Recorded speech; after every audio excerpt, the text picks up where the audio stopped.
Beaucoup de personnes ne manquent pas d'idées, ils manquent de direction. On a des rêves, des projets, des envies, mais on ne sait pas toujours par où commencer. Ou alors des fois on ne sait même pas ce qu'on a envie de faire. Eh bien aujourd'hui, je vais te montrer un exercice très simple pour trouver ce qu'on appelle ton sweet spot. C'est le point idéal. En gros, le projet sur lequel il faut que tu bosses en ce moment pour atteindre tes objectifs. Comme ça permet d'avoir une direction à prendre. Mais avant ça, je me suis rendu compte que ça fait peut-être 6 vidéos que j'ai dû poster jusqu'à présent sur YouTube et je ne me suis toujours pas présentée. Donc je me suis dit qu'on allait faire connaissance. Je m'appelle Kaby Abitbol, ça fait 10 ans maintenant que j'entreprends. J'ai pu travailler dans beaucoup de domaines, les assurances, la vente, le marketing, les investissements. Et en fait, dans la plupart de ces domaines, j'ai été amenée à accompagner des personnes ou à les coacher. J'ai pu accompagner plus de 2500 personnes, tous domaines confondus. Et ce qui m'animait le plus, c'était cette partie-là. C'était vraiment la partie de permettre à des personnes de partir d'un point A et d'arriver à un point B sur des objectifs d'être. Et j'insiste là-dessus, c'est-à-dire que je pouvais autant rencontrer des personnes qui allaient manquer de confiance en elles ou qui ne savaient pas vraiment ce qu'elles voulaient faire de leur vie. Et quelques années après, c'est plus du tout les mêmes. Et en fait, c'est ça qui est le plus gratifiant dans le fait d'accompagner des personnes, c'est vraiment de voir toute l'évolution. Donc j'ai décidé de partager des conseils qui m'ont permis d'atteindre mes objectifs et qui ont aidé énormément de personnes. Mais au-delà de ça, j'ai créé un accompagnement pour reprogrammer complètement ces conditionnements parce que clairement, c'est ce qui régit notre vie. Et ça, c'est que le début, mais on va garder un petit peu de surprise quand même pour la suite. Donc, ce fameux sweet spot. Alors, avant toute chose, la question à se poser, c'est est-ce qu'on a des objectifs et si oui, lesquels? Il y a un exercice qui, idéalement, est à faire le plus régulièrement possible. Alors, pas forcément tous les jours, mais ne serait-ce que, allez, une fois par semaine ou toutes les 2 semaines, c'est de faire une liste justement de nos rêves et de nos objectifs. Par là, j'entends de se mettre, et c'est ce que je vais te conseiller de faire juste après t'avoir expliqué ça, de mettre en pause. Tu peux, si tu le souhaites, mettre une petite musique d'ambiance. Ça peut être comment ça s'appelle? Du baroque. De la musique baroque, ça aide énormément à la concentration.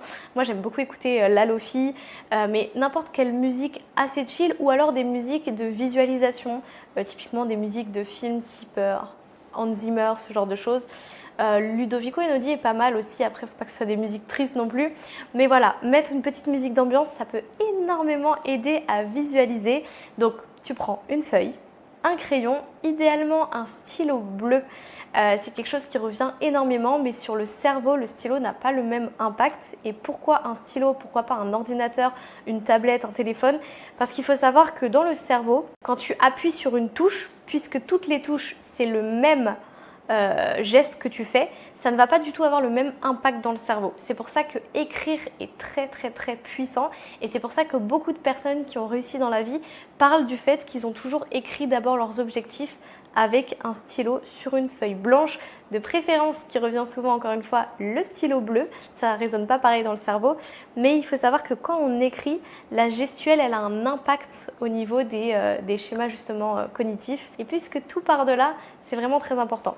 Donc, prendre une feuille, prendre un stylo, se mettre une petite ambiance et se poser cette fameuse question, si je pouvais avoir tout ce que je veux, c'est-à-dire que si là, par exemple, tu as gagné à, je sais pas, l'euro-million, tu as gagné 6 fois, 10 fois l'euro-million, en sachant que c'est des centaines de millions d'euros, donc même des milliards s'il faut, en gros, tu as de l'argent en abondance. Si l'argent n'est plus un problème, qu'est-ce que tu ferais?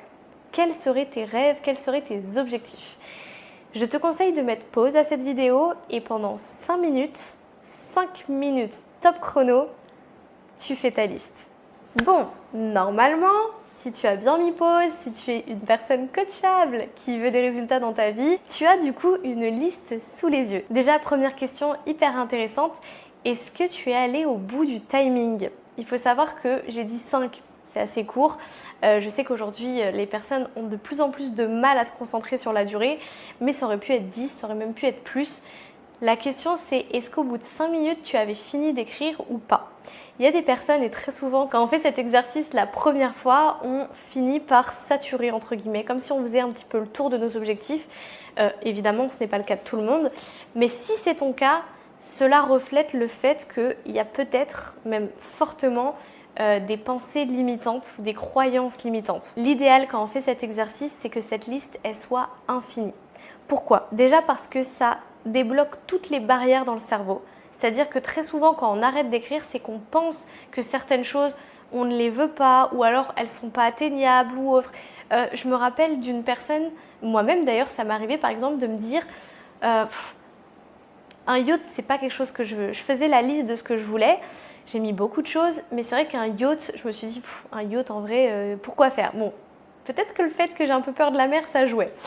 Mais en fait, je me suis rendu compte plus tard que si je ne l'avais pas mis, c'est parce que j'avais une petite voix en moi qui ne me sentait pas capable d'avoir ce genre de choses. Parce que les gros yachts, faut dire ce qui est, c'est ultra méga cher. Genre, il y a des yachts à 50 millions, what the fuck. Donc, c'est vrai que finalement, il y a cette fameuse phrase qui dit que des fois, on dit qu'on ne veut pas quelque chose, mais parce qu'en réalité, on ne pense pas être capable de l'avoir. Et très souvent, quand on fait cet exercice, on va s'arrêter parce qu'en fait, on sature au niveau de nos croyances. Et c'est pour ça que faire cet exercice régulièrement, ça permet déjà d'agrandir ses croyances, mais au-delà de ça, ça permet d'être dans ce mood de constamment évoluer. Pourquoi? Parce que si demain, tu atteins tous tes objectifs, logiquement, en gros, si demain tu atteins les objectifs qui sont sur ta feuille, logiquement, tu devrais quand même en avoir des nouveaux. Si ce n'est pas le cas, on court à la dépression. L'homme n'est pas fait pour ne rien faire ou ne pas évoluer. C'est très important quand on atteint d'avoir toujours un prochain but. Attention, pas dans l'idée d'être un éternel insatisfait. Et évidemment, il faut toujours être ultra reconnaissant de ce qu'on a. Et d'ailleurs, la gratitude, ça doit être un moteur. Ça, c'est hyper important. Je sais qu'il y en a, leur moteur, c'est par exemple la rage, la haine, en mode je vais prouver aux autres et tout. Mais je pense que le moteur le plus puissant, ça restera toujours la gratitude. Être reconnaissant de la vie qu'on a, être reconnaissant du fait simplement qu'on soit en vie. C'est-à-dire qu'on a cette chance d'être en vie, on devrait avoir envie d'en profiter à 100%, d'être reconnaissant et de vouloir donner le meilleur de soi-même, rien que pour ça.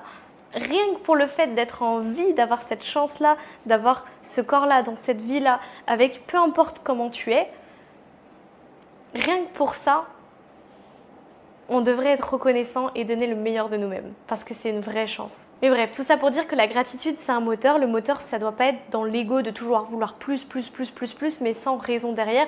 Le but, c'est vraiment de devenir une meilleure version et du coup d'attirer plus aussi, c'est logique. Donc cet exercice, normalement, il ne devrait jamais s'arrêter parce que de toute façon, il y a tellement de choses à faire. Et si c'est pas pour toi, il y aura toujours à faire pour les autres. Ça, c'est aussi très important parce que j'ai pu rencontrer des personnes, des fois, qui me disaient, ne serait-ce que par rapport à l'argent, qui me disaient non mais moi je suis très bien, je gagne par exemple 4 000 € par mois, je gagne 4 000 € par mois, je suis très bien, je veux pas plus. Ok, toi t'es très bien, toi ça te convient, toi tu ne veux pas plus. Mais derrière, si tu avais plus, si tu faisais en sorte de donner encore une fois le meilleur de ton potentiel, eh bien tu pourrais aider d'autres personnes. C'est super que toi tu sois heureux, que tu aies entre guillemets la vie que tu veuilles et que ça te convienne. Mais logiquement, si on n'est pas égoïste, le fait de viser l'abondance n'est pas que pour soi. C'est derrière pour pouvoir retransmettre, pour pouvoir redonner. Il y a peut-être des gens qui ont besoin derrière. Même si évidemment on ne vit pas pour les autres, le fait d'avoir une grande réussite, et attention, on pourra redéfinir le terme de réussite parce que réussite n'est pas forcément égal à argent, mais le fait d'avoir une grande réussite, c'est le reflet aussi d'avoir donné le meilleur de soi-même. Donc cet exercice, à force de le retravailler, vous allez voir que la liste, elle va s'agrandir parce qu'il y a des portes déjà qui vont se débloquer, des plafonds de verre qui vont s'enlever et on va se rendre compte que finalement, en fait, quand il n'y a pas de limite, on peut faire tellement de choses. Et encore une fois, très souvent, quand la liste est restreinte, c'est parce que nos croyances sont restreintes. On croit qu'on ne pourrait pas faire plus. Du coup, on ne met pas plus. Mais la vérité, c'est que si tu l'atteins, crois-moi que derrière, tu vas faire plus. Donc dans tous les cas, autant le mettre directement pour commencer déjà à débloquer ces plafonds de verre. Ça, c'est un exercice à faire très régulièrement et tu vas voir qu'au-delà du fait de t'aider à attirer et d'aller vers ces choses-là, donc ces objectifs, ces rêves, ces envies, peu importe, et bien en plus de ça, ça va te permettre d'augmenter tes standards pour justement aller chercher encore plus grand. Parce que tu le peux et tu le mérites. Tout le monde. Donc ça, c'est la première étape en soi, ultra simple. Une fois qu'on a cette liste, Comment savoir sur quoi focaliser en premier? Parce que cette liste, il pourrait y avoir 50 trucs dessus. Et on ne peut pas faire 50 trucs à la fois. Et au-delà de ça, ce ne serait pas du tout productif de mettre son énergie à plusieurs endroits différents.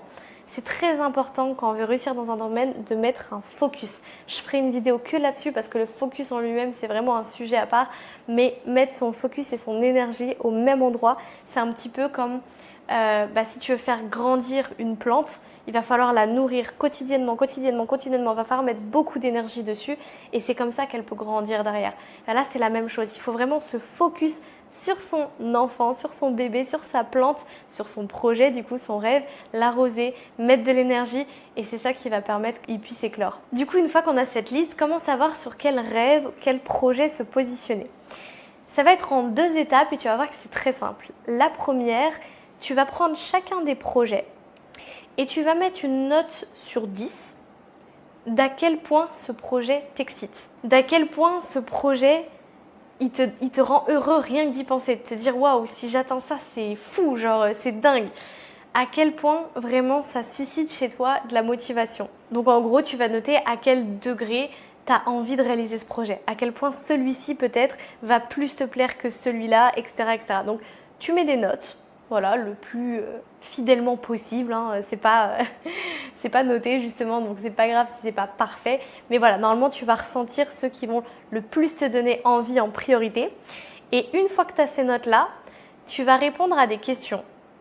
Chaque projet, chaque rêve, chaque envie, peu importe ce que tu as écrit, tu vas mettre si oui ou non, selon toi, tu serais capable de le réaliser dans les 3 prochains mois. Est-ce que oui ou non, par exemple, si tu as mis avoir 200 millions d'euros, c'est quelque chose qui, waouh, je kifferais avoir ça, ça m'excite, mais en 3 mois, compliqué, donc je vais mettre non. Par contre, j'ai un autre projet qui m'excite beaucoup, c'est celui auquel je parlais au début de la vidéo, qui pourrait, je ne vais pas spoil, mais apporter tellement de valeur et tellement d'aide aux personnes, donc c'est quelque chose qui m'excite, et en 3 mois, c'est faisable. Tu vas répondre si oui ou non, chacun de tes rêves ou projets, si par exemple c'est avoir un vélo, en vrai en 3 mois, tu peux avoir un vélo par exemple. Tu mets juste si oui ou non. Une fois que c'est fait, ton sweet spot, ça va être à la fois le projet que tu peux avoir en 3 mois et qui t'excite le plus. Et ce projet-là, ce rêve-là, c'est celui sur lequel il faut mettre toute l'énergie, tout le focus. Pourquoi? Parce que même si tes objectifs sont très grands, il faut commencer quelque part.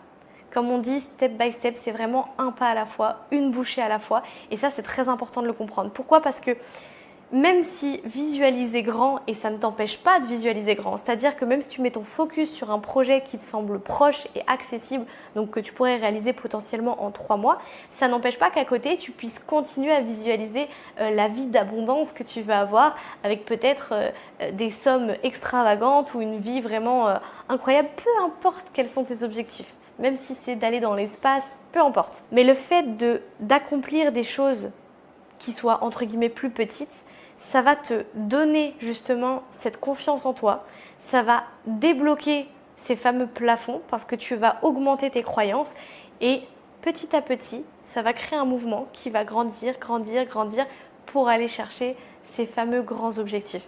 C'est important d'avoir ce fameux sweet spot, de se concentrer là-dessus et de l'accomplir. Parce que c'est ces petits pas accomplis qui vont vraiment créer cet effet cumulé derrière. Ne serait-ce qu'en termes de croyance, mais vraiment en termes de confiance. Chaque accomplissement, ça permet d'aller encore plus haut derrière. C'est je ne sais plus comment on appelait ça, le cycle de la réussite, le cycle du succès. C'est vraiment comme une roue qui tourne. Et quand elle commence à tourner, c'est dingue. Après, c'est carrément inconscient. Donc vraiment, la priorité, trouver son sweet spot, y mettre toute son énergie, ne pas se disperser. On commence par ça, on l'accomplit. Voilà, aussi simple que ça. Donc c'est vraiment un exercice très rapide, mais qui peut complètement changer la direction qu'on prend parce qu'au moins ça permet de savoir où on va, dans quel ordre et à tout moment ça permet de se situer. C'est pour ça que cet exercice c'est très important de le faire régulièrement. Évidemment, il peut toujours y avoir des périodes où c'est plus compliqué quand on entreprend dans un projet, mais toujours garder en tête cette excitation qu'on a et justement le fait que c'est possible parce que il est dans ce sweet spot, il est au bon endroit, il est au point idéal. Donc c'est ce projet-là. Et pour les personnes qui auraient plus de mal à trouver même ce qu'elles ont envie de faire, c'est très important dans l'étape 1, dans l'exercice 1, de ne se mettre aucune limite. Vraiment, demain, tu es milliardaire, on te donne tout l'argent du monde. J'insiste sur l'argent parce que très souvent, malheureusement, c'est ça qui va faire que les gens bloquent. Oui, mais j'ai pas les moyens, etc. Alors que tout n'est pas question d'argent.